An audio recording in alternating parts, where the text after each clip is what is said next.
नमस्कार। श्री अरबिंदो की पुस्तका श्री मां पर हमारी गहन चर्चा जारी है और आज हम इसके अध्याय 6 के दूसरे भाग पर बात करने वाली हैं। नमस्कार। हाँ, पिछली बार हमने अध्याय 6 का पहला हिस्सा देखा था, एक और अनेक माँ के व्यक्तित्व। हमने समझा था कि माँ एक होते हुए भी कैसे अनेक रूपों में, जैसे विभूति या प्रसार, प्रकट होती हैं। बिल्कुल, और उनके 3 मौलिक स्वरूप परात्पर, वैश्वी और व्यष्टि पर भी बात की थी। महाशक्ति की भूमिका, सृष्टि के स्तर, पृथ्वी का महत्व, और हाँ, अज्ञान में माँ का वो महान अवतरण और करुणामय बलिदान, ये सब हमने पिछले भाग में कवर किया था। जी, और ये भी याद दिला दें कि श्री अरबिंदो ने ये निबंध 1927 की शरद ऋतु में लिखा था, जो बाद में श्री मां पुस्तिका का हिस्सा बना। तो आज उसी चर्चा को आगे बढ़ाते हुए हम अध्याय 6 के दूसरे हिस्से में जा रहे हैं, माँ के 4 महान स्वरूप। हाँ, ये 4 प्रमुख शक्तियां और व्यक्तित्व हैं, महेश्वरी, महाकाली, महालक्ष्मी और महासरस्वती। श्री अरबिंदो कहते हैं कि ये ब्रह्मांड के मार्गदर्शन और पृथ्वी की लीला में सबसे आगे रही हैं। प्रज्ञा यानी विजडम, शक्ति यानी स्ट्रेंथ, समरसता यानी हार्मनी और पूर्णता यानी परफेक्शन, यही है ये 4 स्वरूप, है ना? बिल्कुल।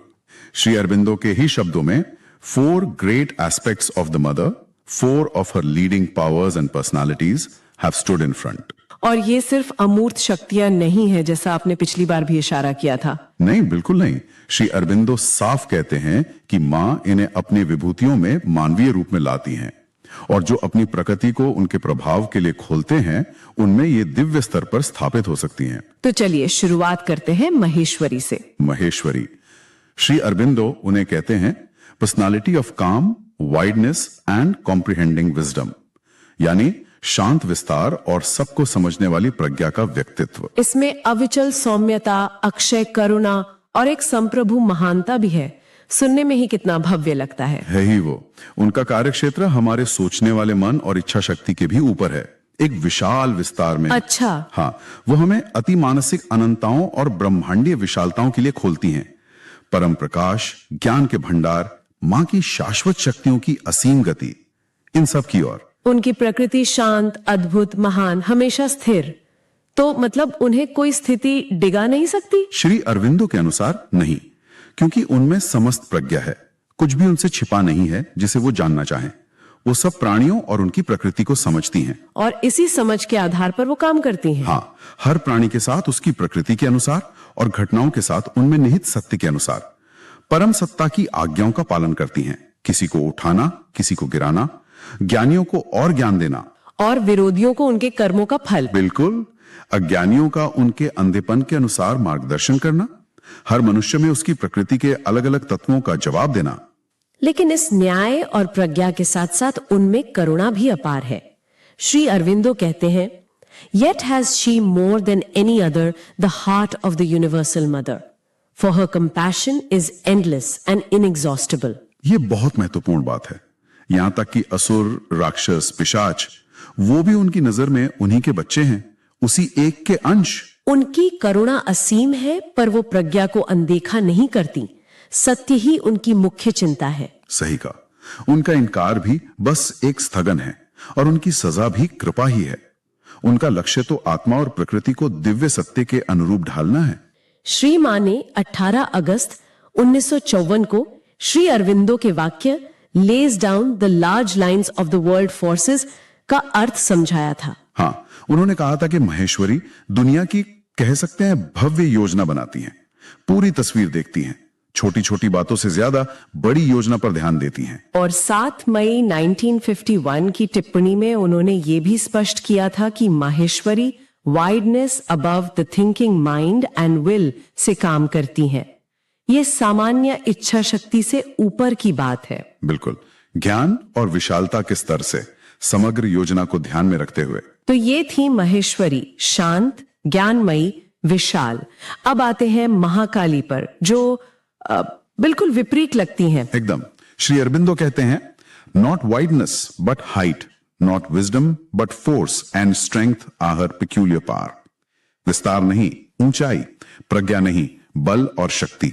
उनमें एक जबरदस्त तीव्रता है, लक्ष्य पाने का आवेग, हर सीमा, हर बाधा को तोड़ने वाली दिव्य उग्रता, तूफानी क्रिया, तीव्रता, तुरंत असर करने वाली प्रक्रिया, सीधा और तेज प्रहार। सब कुछ बहा ले जाने वाला आक्रमण। असुरों के लिए उनका रूप भयानक बताया गया है। दिव्य का विरोध करने वालों के प्रति वो निर्दयी हैं। लोगों की योद्धा जो युद्ध से पीछे नहीं हटती, हाँ, और वो अपूर्णता को बर्दाश्त नहीं करती। मनुष्य की जो अनिच्छा है या हठपूर्ण अज्ञान है, उसके साथ वो कठोर हो सकती हैं। धोखा, झूठ, द्वेष, इन पर उनका क्रोध तुरंत और भयानक होता है। दिव्य कार्य में लापरवाही, आलस्य, सुस्ती, ये सब उन्हें स्वीकार नहीं। जरूरत पड़े तो तेज दर्द से जगा भी देती हैं। बिल्कुल, लेकिन उन्हें प्रिय क्या है? तेज, सीधी, स्पष्ट प्रेरणा, अबाध, पूरी गति, ज्वाला की तरह ऊपर उठती अभिप्सा, यह है महाकाली की गति। उनकी आत्मा अदम्य है, दृष्टि ऊंची, बाज की तरह, कदम तेज और हाथ मारने और मदद करने दोनों के लिए फैले हुए। लेकिन यहां यह समझना बहुत जरूरी है कि इस उग्रता के पीछे भी मां का ही हृदय है। श्री अरबिंदो कहते हैं, For she too is the mother, and her love is as intense as her wrath, and she has a deep and passionate kindness. अच्छा, तो प्रेम भी उतना ही तीव्र है जितना क्रोध? हां, उनमें गहरी और भावुक दया भी है। जब उनकी शक्ति को काम करने दिया जाता है, तो जो बाधाएं हैं वो पल भर में टूट सकती हैं। ये दिलचस्प है कि जहां उनका क्रोध शत्रु के लिए भयानक है, वहीं जो महान है, मजबूत है, कुलीन है, वो उन्हें प्यार करते हैं। ऐसा क्यों? क्योंकि वो महसूस करते हैं कि उनके प्रहार सिर्फ चोट नहीं पहुंचाते, वो अंदर के विद्रोही को बदलते हैं, टेढ़े को सीधा करते हैं, अशुद्धियों को बाहर निकालते हैं, शक्ति और सत्य में बदलते हैं। उनकी वजह से सदियों का काम दिनों में हो सकता है। हाँ, ऐसा श्री अरविंदो कहते हैं। उनके बिना आनंद शायद गहरा हो, मधुर हो, पर उसमें वो तीव्रतम खुशी की धधक नहीं होगी। वो ज्ञान को जीतने की शक्ति देती है, सौंदर्य और समरसता में एक ऊंची आरोही गति लाती है, और पूर्णता के धीमे श्रम को एक प्रेरणा देती है, जिससे शक्ति बढ़ जाती है और रास्ता छोटा हो जाता है। परम आनंद, उच्चतम शिखर, विशालतम लक्ष्य, इनसे कम में उन्हें संतोष नहीं। इसीलिए उनके साथ दिव्य की विजयी शक्ति है। महाकाली की जो आम छवियां हैं, जो अक्सर डरावनी होती हैं, उनके बारे में श्री मां ने 7 मई 1951 को कुछ कहा था। हाँ, उन्होंने कहा था कि ये ज्यादातर हमारी मानवीय कल्पना की उपज हैं, खासकर युद्ध और शक्ति की हमारी अपनी जो भयानक धारणाएं हैं उनके कारण। वास्तविक महाकाली ऐसी विकृत नहीं है। और उन्होंने विकृत रूपों की पूजा के खतरों के बारे में भी चिताया था। जी हाँ, खासकर अगर पुजारी अज्ञानी हो।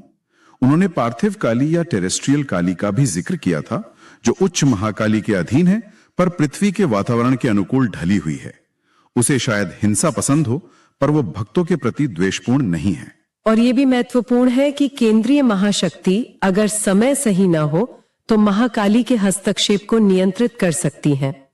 ये मां 18 अगस्त 1954 को बताया था। बिल्कुल, और उसी चर्चा में 7 मई 1951 मां ने अवतार और विभूति का अंतर फिर से समझाया था। विभूति यानी किसी एक पहलू का प्रकट होना, अवतार यानी स्वयं परम सत्य का धरती पर आना। इन शक्तियों को समझते हुए यह अंतर याद रखना अच्छा है। सही कहा। तो अब चलें तीसरे स्वरूप की ओर, महालक्ष्मी।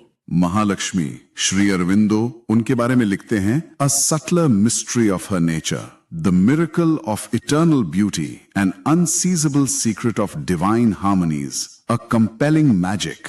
उनकी प्रकृति का एक सूक्ष्म रहस्य, शाश्वत सौंदर्य का चमत्कार, दिव्य समरसता का रहस्य, एक ऐसा आकर्षण जो सबको एक साथ खींचता है। श्री अरविंदो उन्हें देहधारी प्राणियों के हृदय के लिए दिव्य शक्ति का सबसे आकर्षक पहलू बताते हैं। और मां ने 18 अगस्त 1954 साफ किया था कि एम्बॉडीड बीइंग्स में मनुष्य और पशु दोनों शामिल हैं। अच्छा, पशु भी? हाँ, मां ने कहा था, महालक्ष्मी का जानवरों से बहुत लगाव है और जानवरों का उनसे। उनके पास होना ही गहरा सुख है। उन्हें हृदय में महसूस करना अस्तित्व को आनंद और चमत्कार बना देता है। कृपा, आकर्षण, कोमलता, सब उनसे सहज ही बहता है। उनकी दृष्टि या मुस्कान की सुंदरता आत्मा को अथाह आनंद में डुबो सकती है। उनके हाथों का स्पर्श चुंबकीय, उनके पैर जहां पड़ते हैं वहां आनंद की धाराएं बहती हैं। पर उन्हें पाना या बनाए रखना शायद आसान नहीं। वो मांगती क्या है? श्री अरविंदो कहते हैं, harmony and beauty of the mind and soul, harmony and beauty of the thoughts and feelings, harmony and beauty in every outward act and movement, harmony and beauty of the life and surroundings. मतलब मन, आत्मा, विचार, भावनाएं, हर बाहरी काम, जीवन, परिवेश, सब में समरसता और सुंदरता चाहिए। हाँ, जहां गुप्त विश्व आनंद की लय के प्रति खिंचाव है, सुंदरता की पुकार का जवाब है, सामंजस्य और एकता है, दिव्य की ओर मुड़े जीवनों का खुशी भरा प्रवाह है, वहीं वो टिकती हैं। लेकिन जो कुरूप है, नीच है, आधारहीन है, गरीब है, वो उन्हें पीछे हटाता है। हाँ, और यहां गरीब का मतलब समझना जरूरी है। मां ने 12 मई 1951 को समझाया था कि ये बाहरी गरीबी नहीं, आंतरिक गरीबी है। आंतरिक गरीबी मतलब उदारता की कमी, उत्साह की कमी, विशालता की कमी, सूखापन, ठंडक।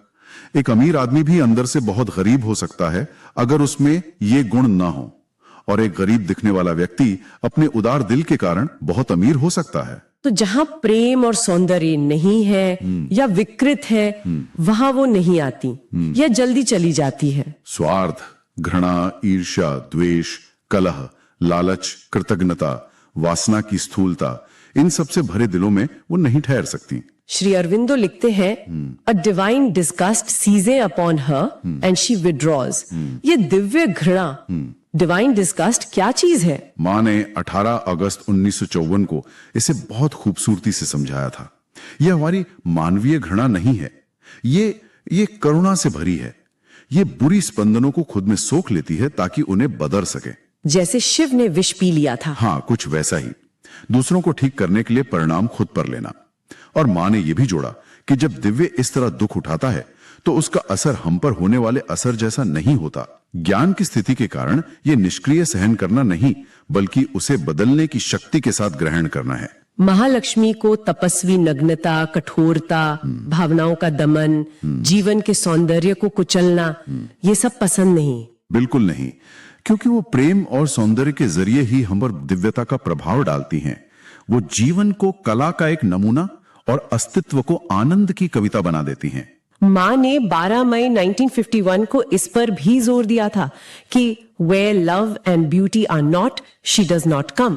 का मतलब बाहरी चीजों से ज्यादा आंतरिक रवैये से है। हाँ, प्रेम को एक सुंदर आंतरिक घर चाहिए, उदार, सामंजस्यपूर्ण, निस्वार्थ। हमारी मानवीय कमियां जैसे गंदगी, अश्लीलता, स्वार्थ, ये प्रेम को मैला और अस्थायी बना देती हैं। महालक्ष्मी ज्ञान को आश्चर्य की ऊंचाइयों तक ले जाती हैं, भक्ति को दिव्य के आकर्षण से मिलाती हैं, शक्ति और बल को लय सिखाती हैं, और पूर्णता को वो सम्मोहन देती हैं जो उसे स्थायी बनाता है। क्या सुंदर वर्णन है। हाँ, और अब आते हैं चौथे स्वरूप पर, महासरस्वती। महासरस्वती मां की कार्यशक्ति, उनकी पूर्णता और व्यवस्था की आत्मा।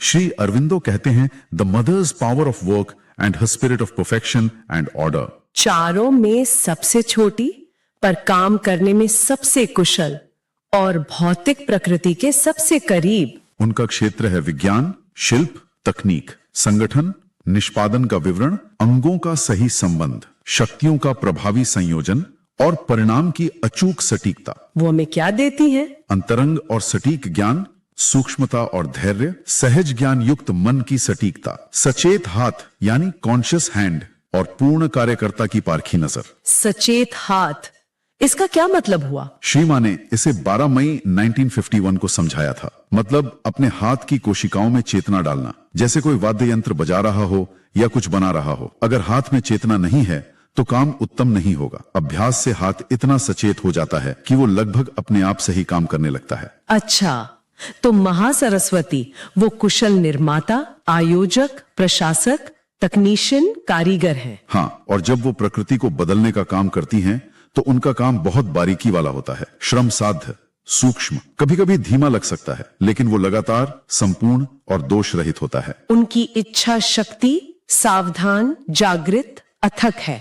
हर छोटे विवरण, हर दोष, कमी, अपूर्णता पर ध्यान देती हैं और उसे ठीक करती हैं। क्या हो चुका है, क्या बाकी है, इसका उन्हें सटीक अंदाजा रहता है। कुछ भी उनकी पकड़ से बचता नहीं। हर हिस्से को तब तक ढालती और फिर से ढालती हैं जब तक वो अपना सही रूप न पाले। सही साधन, सही समय, सही स्थितियां, सही प्रक्रिया, सब वो तय करती हैं। उन्हें नापसंद क्या है? लापरवाही, उपेक्षा, आलस्य, जल्दबाजी और बेतरतीब काम, भद्दापन, वो जिसे श्री अरबिंदो फ्रेंच में कहते हैं अप्रप्रे, यानी लगभग वैसा ही काम चलाऊ, साधनों का गलत इस्तेमाल, चीजों को अधूरा छोड़ देना, ये सब उन्हें बिल्कुल पसंद नहीं। उनका लक्ष्य है संपूर्ण पूर्णता, एब्सोल्यूट परफेक्शन। और इसके लिए वो अनंत काल तक परिश्रम करने को तैयार हैं। इसीलिए शायद वो मनुष्य और उसकी हजारों अपूर्णताओं के प्रति सबसे अधिक धैर्यवान है। बिल्कुल, वो दयालु हैं, मुस्कुराती रहती हैं, हमारे करीब हैं, मददगार हैं, आसानी से मुंह नहीं मोड़ती या निराश नहीं होती, बार बार असफल होने पर भी हमें प्रेरित करती रहती हैं। शर्त बस ये है कि हम अपनी इच्छा में सच्चे, सीधे और ईमानदार हों। हाँ, तब वो हमारा हर कदम संभालती हैं, लेकिन वो दोहरेपन को बर्दाश्त नहीं करती।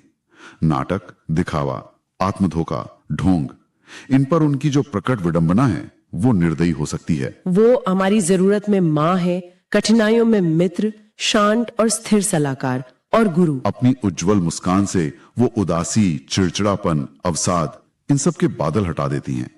हमेशा मौजूद मदद की याद दिलाती हैं, शाश्वत धूप की ओर इशारा करती हैं। श्री माँ ने 18 अगस्त 1954 को यह भी समझाया था कि बाकी तीनों शक्तियों का काम भी अपनी पूर्णता के लिए महासरस्वती पर ही निर्भर करता है। उन्होंने कहा था, all the work of the other powers leans on her for its completeness, for she assures the material foundation, elaborates the stuff of detail and erects and rivets the armor of the structure. वो भौतिक नींव पक्की करती हैं, विवरण गढ़ती हैं और पूरी संरचना को खड़ा करके मजबूत करती हैं। बिल्कुल। और वो सबसे छोटी क्यों है? माँ ने उसी दिन बताया था, because her work came last, so she came last. क्योंकि उनका काम, पूर्णता का काम, सबसे अंत में आया। पूर्णता की जरूरत सबसे बाद में महसूस हुई। और ये चारों पहलू स्वतंत्र होते हुए भी जुड़े हुए हैं और केंद्रीय महाशक्ति द्वारा नियंत्रित हैं, ये भी माँ ने स्पष्ट किया था। हाँ, महाशक्ति जरूरत पड़ने पर किसी भी पहलू के काम को संचालित या रोक सकती है। तो संक्षेप में कहें तो ये चार महान स्वरूप मौलिक ब्रह्मांडीय ऊर्जाएं हैं: प्रज्ञा, शक्ति, सौंदर्य व समरसता और पूर्णता व कार्य। हर एक की अपनी कार्यशैली है, पर लक्ष्य सबका एक है, दिव्य सत्य की स्थापना और आध्यात्मिक विकास। और साधक के लिए सिर्फ इन्हें जानना काफी नहीं, बल्कि इन गुणों को अपने जीवन में उतारना जरूरी है। हमने देखा कि कैसे दिव्य करुणा और न्याय उग्र शक्ति और कोमल आकर्षण के साथ संतुलित हैं, और कैसे पूर्णता के लिए महासरस्वती का सावधानी पूर्वक कार्य और व्यवस्था बहुत जरूरी है। तो ये थी माँ के चार महान स्वरूपों, महेश्वरी, महाकाली, महालक्ष्मी और महासरस्वती पर हमारी आज की गहरी बातचीत। अगली बार हम अध्याय 6 के अंतिम भाग पर बात करेंगे, अति मानसिक महाशक्ति की ओर और नियत अति मानसिक परिवर्तन, यानी टुवर्ड्स द सुपरामेंटल महाशक्ति and the decreed supramental change. उसमें हम जानेंगे कि माँ की अभिव्यक्ति इन चार पहलुओं से भी परे कई परतों में है, कैसे दिव्य आनंद आत्मा और पदार्थ को जोड़ता है, रूपांतरण के लिए पूर्ण समर्पण क्यों जरूरी है, मानसिक नियंत्रण क्यों नहीं, मन दिव्य कार्यों को क्यों नहीं समझ सकता, और विश्वास और ग्रहणशीलता क्यों जरूरी है, माँ का कार्य धीमा क्यों लगता है, मानवीय अभिप्सा और दिव्य कृपा का मिलन क्यों आवश्यक है, और अंतिम लक्ष्य अति मानसिक रूपांतरण, यानी दिव्य सत्य, प्रकाश और आनंद से रूपांतरित जीवन। और जाते जाते श्रोताओं के लिए एक विचार छोड़ जाते हैं। हाँ, जरूर। इन चार विशिष्ट शक्तियों प्रज्ञा, शक्ति, समरसता और पूर्णता को पहचानना और सचेत रूप से अपने रोजमर्रा के जीवन में आमंत्रित करना किसी के अपने कार्यों, चुनौतियों और विकास को कैसे प्रभावित कर सकता है? सोचने लायक सवाल है। बिल्कुल। तो आज के लिए इतना ही। धन्यवाद। जय श्री अरबिंदो। जय श्री माँ। जय श्री माँ।